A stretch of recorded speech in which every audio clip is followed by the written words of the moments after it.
Hi guys, it's Ashley from the Candle Collective, and I'm bringing you a video today that just should be the tip of your tongue and probably something that you're living if you've already launched your business, and that is the heat of market season.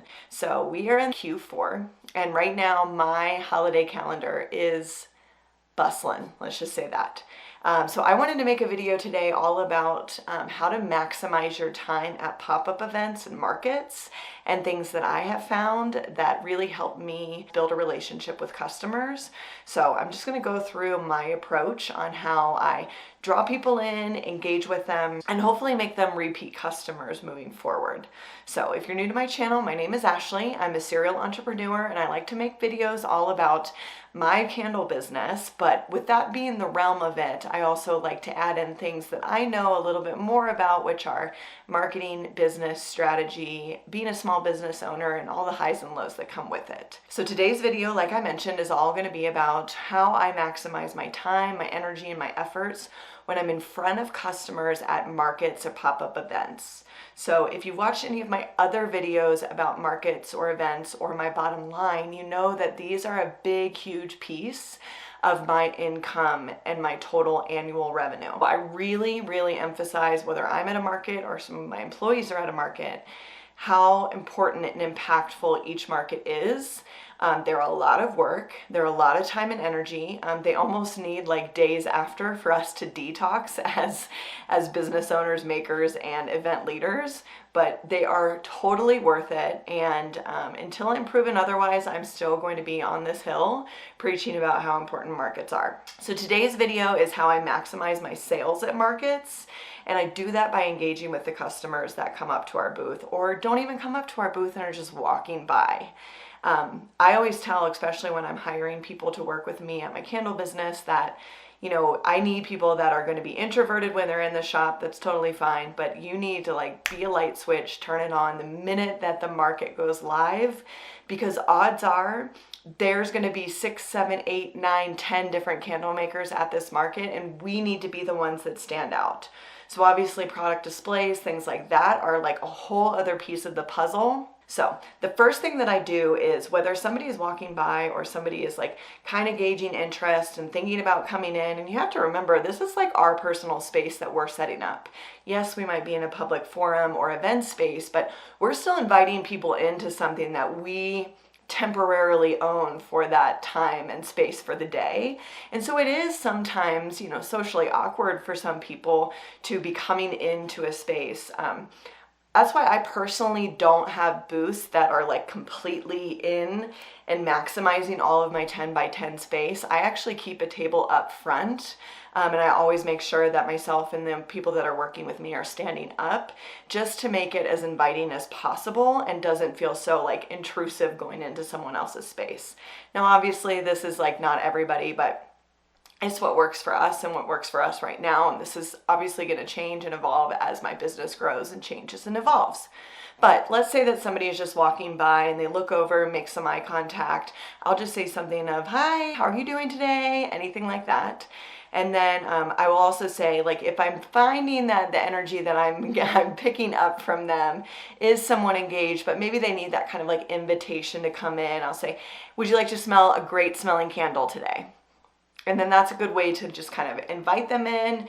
It's not too much pressure, I don't think, and then they're able to make that decision for them. 9 times out of 10, they're going to be coming in. Usually at that point, I'm holding a product as well, and so it's really nice to have that exchange where I can say, "This is our such and such candle," and I can hand it over to them for them now to be engaging with the product. Once they have the product in hand, that's really nice because they're kind of here, right? So imagine that this is my candle. They're here, they're invested. They're not just going to like drop it down and run away. You know, it would be a pretty sudden and abrupt movement if they did that. So the time exchange is going to be a bit more balanced now that they have a piece of my product. And I can then continue the conversation. And usually at that point, what I'll say is, "Have you heard of my candle company before?" And they'll say yes or no. If they say yes, I'll say, "Oh my gosh, that's wonderful. Where have you seen us before?" And then now that is a whole string of conversation that I've now opened with them. If they say no, then that is a whole other stream of information that I can now give them, which is, "Oh my gosh, that's wonderful. I love introducing people to my candle business." And then I'll say things like, here's a little bit about our business, A, B, C, and D. Now, I always say, and in previous videos I've said, make sure that you have at least 3 to 5 talking points that are universal about your business. And this is a really big deep dive, and anytime that I did the 30 for 30s, or anytime that somebody was like putting together their brand, I would really like make it like the rubber meets the road at this point, because if you don't have those 3 to 5 talking points that you can rattle off at the snap of a finger, maybe you're not quite ready for the market yet. I want you guys to be able to have as many talking points as a conversation would facilitate. Maybe somebody is going to say something like, oh, I'm really sensitive to scents. You should have plenty of talking points confidently ready to be able to speak to that customer about why your candles might be different, might fit the bill, or maybe you can navigate to a certain scent as towards why that one would be perfect. Now, let's say you don't have a candle business and you have something else. Apply here, fill in the blank, whatever that might be. All of this stuff is like just sales 101 and super universal. Let's say that they've now answered that question. Yes, they've heard of my business before. We then talk about how they've engaged, heard about, interacted with my business before. Now we go down that rabbit hole. Maybe they haven't heard of my business before. Now I'm able to educate them, not overwhelm them, and reasons why I think that they should know a little bit more about my business. And these are the things that I really want to stand out. Maybe they're about our mission, maybe they're about the ingredients in our candles, maybe they're about how we show up in the community, maybe they're about me and my journey to candle making. Whatever that might be, I am ironclad and solid in all of those talking points. Now, like I said, whenever I'm trying to engage people to bring them in, let's say if I haven't had a chance to hand over one of the candles to them, this would now be a really good time for me to be like, you know, all of these are available for you to smell. We really encourage you to get your hands on them. I personally display my candles where they can work down a line because I have a lot of scents. It gets very overwhelming. Kind of make a joke about it. Like, look, here's the due process. We like to say, start from the beginning, work your way down. That way you don't miss any of the good stuff. Maybe I'll start asking them about certain things that they prefer, certain notes. Do you like florals? Do you like woodsy? Do you like earthy? Do you like citrus? And then I can start to guide them. Or I can just tell them, hey, look, my favorite child is this specific candle right here. I think you should start there. That's a sure bet, coming from the candle maker herself. So it really just doesn't have to be that serious, and this is where your personality can really come out. And here's the point where somebody would say, I am an introvert, Ashley. I don't like doing these markets. They make me feel really uncomfortable. Here's the thing. I get it. But as a business professional and as somebody showing up and wanting to show out, you guys will have to find a way in order to meet the public in the middle. You can absolutely be an introvert and still hold space and be an educated professional about your craft, because let's be honest, you're the one that knows all of the answers about the products in front of you. So that should be enough of a crutch for you to be able to go right to the facts. So yeah, you don't have to be above and beyond. You don't have to be boisterous. You don't have to be cackling and giggling and doing all these extroverted things. You can just go straight to the brass tacks of it all, which is the information about the product in which you're selling. But you can obviously still hold a conversation and hold space. You are the professional, you are the expert, and they're just there to learn, listen. And then what you do now is then you shoot it back to them. If they have any questions, obviously you answer them, but you want to make sure that you're listening as they're working their way through your booth, through your products, through anything like that. You're engaging, you're picking up on any cues.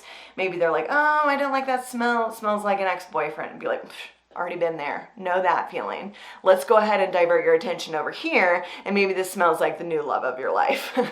So there's really just ways that you can pick up what they're putting down for you guys in regards to cues. You can navigate the conversation and still slip in information about your products so that they can be educated customers as they move forward and along to other booths and hopefully circle back. Brings me to another point.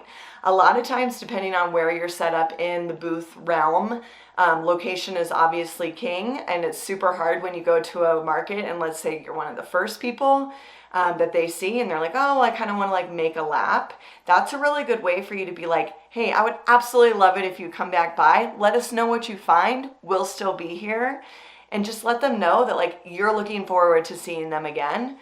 Now maybe you won't see them again, but I just like to have that like extra little nudge or extra little bit of like, hey, I get it. Do a lap, circle back, let us know how it goes. Tell us what's out there. And then usually what happens is people will come back and they'll be like, oh my gosh, look what I got. Any way that you can get people back and engaged, the better. That's what I like live and die by with these markets because they're exhausting. So another thing that I always make sure that myself and anybody that's working with me at these markets does is we're constantly suggesting. So anytime that somebody finds, even if they find a candle that they love, I could even still be suggesting other things that they might love. So maybe there's a complimentary room spray, maybe there's some matches, maybe there's a card, maybe there's something else like, hey, did you know that we have this in this other size? Would you like me to add that? Anything else that you would like with your order today? Like always being suggesting anything else, just because there's a lot that happens in a short amount of time at these markets, especially if the line's getting a little bit choked up. Like I know a lot of times we'll have people that are kind of taking their time, they're moseying down the line, they want to smell, they want to engage, they want to chat. Love that.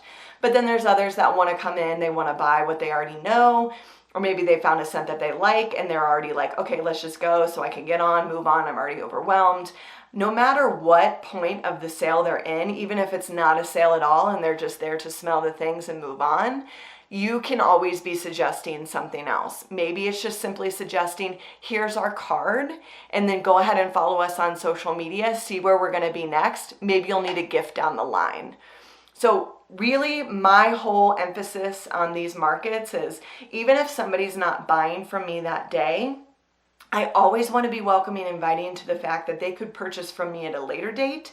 They could purchase from me online. You never know when that impact is going to happen where they're like, oh my gosh, Upside Goods, or oh my gosh, I actually need a candle for this gift, or oh my goodness, what was that company that I saw at the market and they were just so friendly and jovial and A, B, and C, here's the candle company. So I always try and err on that side of things. And so even when I'm going into a market, yes, I have obviously financial goals and bottom line revenue that I want to be hitting, but I'm also trying to keep my eye and just my perspective on how many business cards did I give out that day? Like how many impressions did I make on people? And those are sales that could be just like in the cart waiting, you know, that abandoned cart email that you always get. I always think of those as kind of like, it's like a pool of people that might just come along when I least expect it. Those are just some things that I really hope help you guys and just different ways to think about approaching your next market. Whether you're an introvert or an extrovert, I do not feel that that matters. These are ways in which I maximize my sales at a market. Again, whether it's bottom line, actual sales figures, or hopefully laying the groundwork for something later down the line. Markets are so fruitful for us to get our name out there, for people to see our branding, for people to see our product, and hopefully connect the dots, whether we're witnessing that at our booth or them just walking by and it happens at a later date. That's why I think markets are so fruitful. So getting people in, engaging with them, listening to what they're telling us, suggesting other products, these are things that I always do, engaging with our customers that seem to help us so far. If you guys have any questions, leave them in the comments below. And I'm hoping to make a few more videos about markets just to kind of help strengthen your guys' wherewithal and share some tips and tricks that have worked with us. And hopefully this market season, I'll be picking up a few more tips and tricks myself that I can then share with you guys as well. Have a great day. Bye-bye.